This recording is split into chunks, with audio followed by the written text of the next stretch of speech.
At the turn of the last century, there were two inventions that everyone wanted: the electric light and the telephone. Every electric light circuit, 2 copper wires. Every telephone number, 2 copper wires. 10 miles to the west of us was a mountain of copper ore.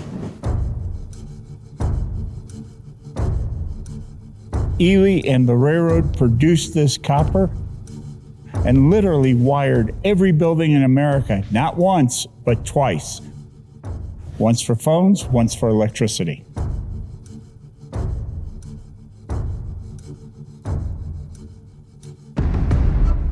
Ely's important to the history of America, particularly because of resources that are found here in eastern Nevada that brought a huge influx of people from around the world. Initially, it was a discovery of silver ore in 1867. It would become a worldwide rush to what would become White Pine County. While you're spreading out looking for silver in the 1860s, they also found copper, but they didn't care. Copper was worth pennies to the pound and silver was worth dollars to the ounce. So a vast supply, a deposit of copper doesn't do you any good until America's Industrial Revolution. Now that Industrial Revolution, towards the tail end of that, becomes an electrical revolution primarily because of 2 inventions. One of them is Alexander Graham Bell's telephone, and one of them is Thomas Edison's light bulb. I don't know how many miles of wire it takes to wire every light bulb in America, but it's a pretty big number. You can make wire out of any number of materials. However, it has to have a couple of properties. Number 1, it has to be abundant, and number 2, it has to be a relatively good conductor. Gold makes a great wire. You can't afford it because it's not that abundant, but copper makes an equally great wire. And it is abundant. In eastern Nevada, we have a massive supply of copper. That copper deposit covers some 14 square miles. That deposit of copper will literally produce the copper that made the wire that lit the nation.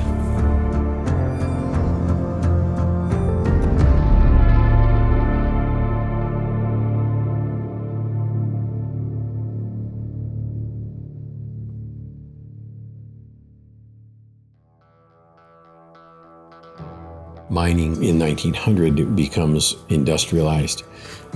We have bigger machines because of the American Industrial Revolution. Machines like bulldozers, steam shovels, steam-powered equipment.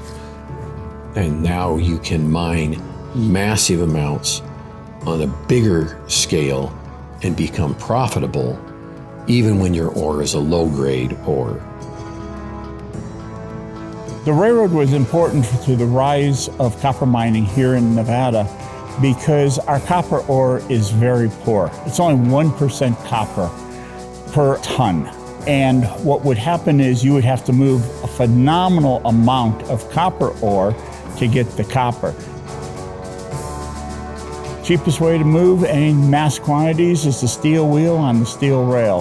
So the railroad needed the copper mine needed the railroad.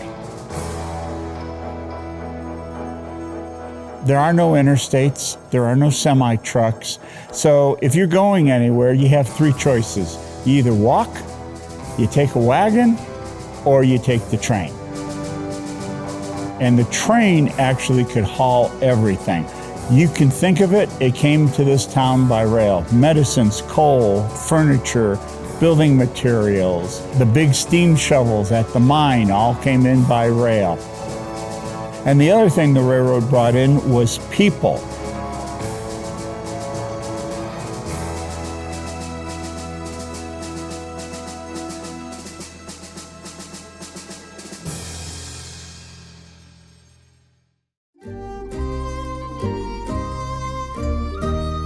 The way you get to rural Nevada is you come from Europe, you get to a port, either in your country or another country.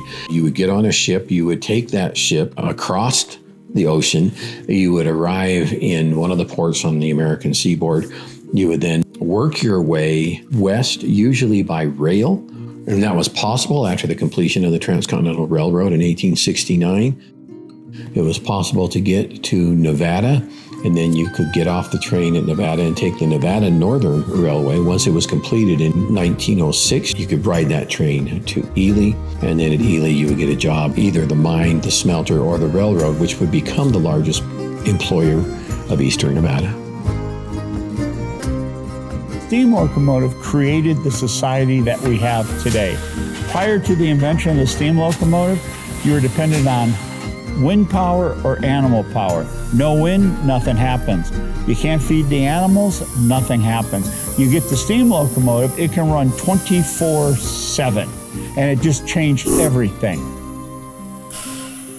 It is this change that allowed the development of the interior of the United States.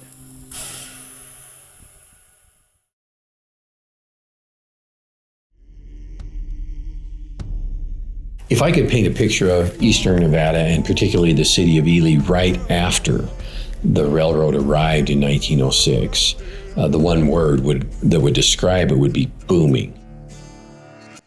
Eastern Nevada booms with the arrival of the railroad on September 29th of 1906, because that links you to the outside world. So the four major towns of Eastern Nevada include the town of Ruth, and that's at the site where copper was first discovered. That's where the mine would open up, and that's where the digging would actually occur. Ely would become kind of the major trade center of Eastern Nevada. The town of McGill is where they placed the smelter. That 20-mile trip for that copper ore takes it from the place that it was dug to the place that it was processed. My name is Keith Gibson. I was born here in 1935. I grew up here, and the drugstore was a big part of our lives as kids. We'd come in here and get banana splits, milkshakes, malts, and it was kind of a visiting place. Now, the town itself is a copper town, copper smelting town. It was built in 1906, 7, and 8. This drugstore was built in 1908. We had 3 grocery stores, 2 bars, a drugstore. We had everything we needed here. Plenty of mountains around here to go hunting and fishing, and there's always something to do here. It was very active. Everybody had a good social life here.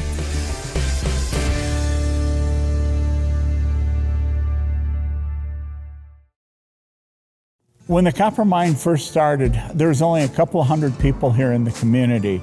Again, the copper mine, the railroad needed people. And so they advertised jobs here in America around the globe. And so people would come from Europe, and they would take the big transatlantic steamers. They would come across the Atlantic, they would go past the Statue of Liberty, they would go through Ellis Island, and then they would get on a train, and they begin their journey west.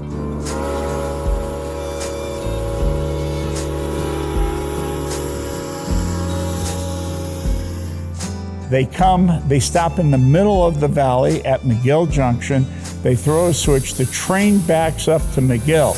And if the man had a job at the mill or the smelter, that's where the family would get off. And the different ethnic groups would live together. You would have Germantown, Japtown, Italian town, Greek town. But their kids all went to school together. And it was in school that they met, they fell in love, and they married. So White Pine County here is a great example of the great American melting pot. Unofficial motto of White Pine County is where the world met and became one. We were a melting pot. We had people of every color, stripe, whatever, and nobody cared. You could go anywhere, do anything. Eastern Nevada becomes this place that is the shining American dream. There is a job that is waiting for you. If you can get on with that company and just work hard, you'll do fine. If you got ambition and stuff, you could get moved up at the company here. They had one of the best journeyman programs in the country. And graduated here, you were in demand anywhere in the U.S. And we have just an extraordinary example of that in a family called Acquafondata. They were from Italy. 14-year-old Mike Fondi will come to work for the Nevada Northern Railroad as a very young man. He drops out of school to be able to support his family, recognizing that the American dream is attainable, but you have to work for it. He would work his way up from a call-out boy, kind of the lowest job you could possibly get on this railroad, and he would retire from the Nevada Northern Railway 47 years later.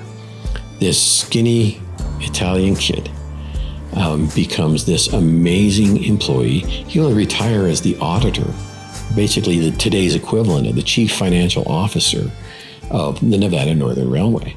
He was the epitome of the American dream. 1925, we got a new general manager here by the name of John Kinnear. And he believed in doing things for the people. So he had to build us a nice swimming pool, which was recognized in Sunset Magazine and is the best one in the United States. He built us a beautiful ballpark, rodeo grounds. They built a Boy Scout camp up in the mountains for the kids, the scouts and that.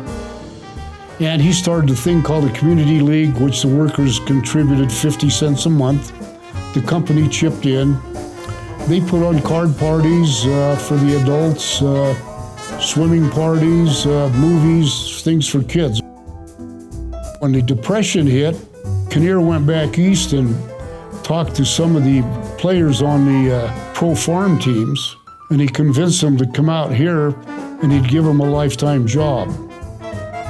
We had professional baseball players here working, and they were coaching us kids.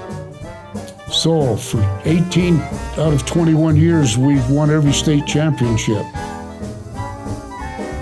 It was a way of life that'll never happen again.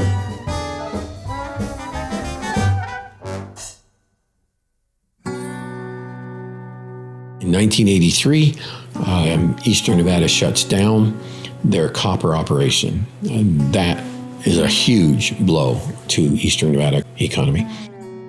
Our largest employer in White Pine County in Eastern Nevada was Kennecott Copper Corporation and the smelter and the railroad and the mine all under that umbrella. When they closed the smelter in 1983, they laid 3,000 people off, and there's just no business. And the stack fell over. And the last general manager, as that stack fell over, had tears rolling down his eyes. And they said, well, why the tears? And he said, these people don't understand. The dream is now gone. What do you do when your largest employer shuts down? And what happened here was nearly half of the population moved away.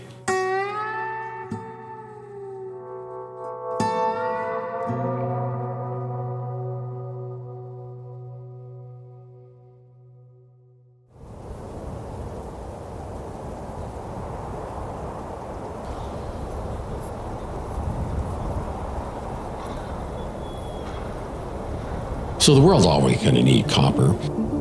Even when we shut down in 1983, we still had it. We still had copper. It just wasn't worth digging it out of the ground. It wasn't profitable. The mine would reopen in 1995 using a new technology where they would concentrate the copper on site, no longer using the railroad or the smelter.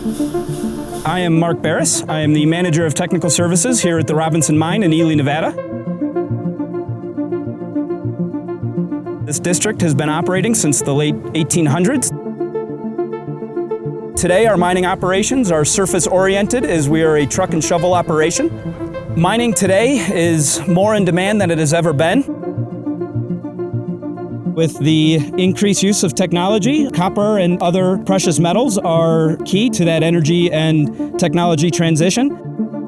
Copper is a big player in that transition. We use these metals in everyday technologies, from things as seemingly innocuous as our cell phones and computers, through our electric vehicles and power transmissions, and that demand is only going to increase as this technology continues to develop.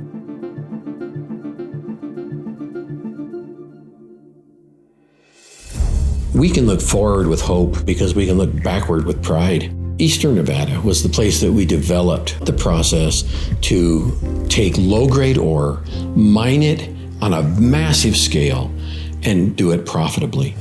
Well, there's a history of innovation here. There's a history of progression, of doing it better and better and better. And because we look back to that with pride, we can also look forward with hope.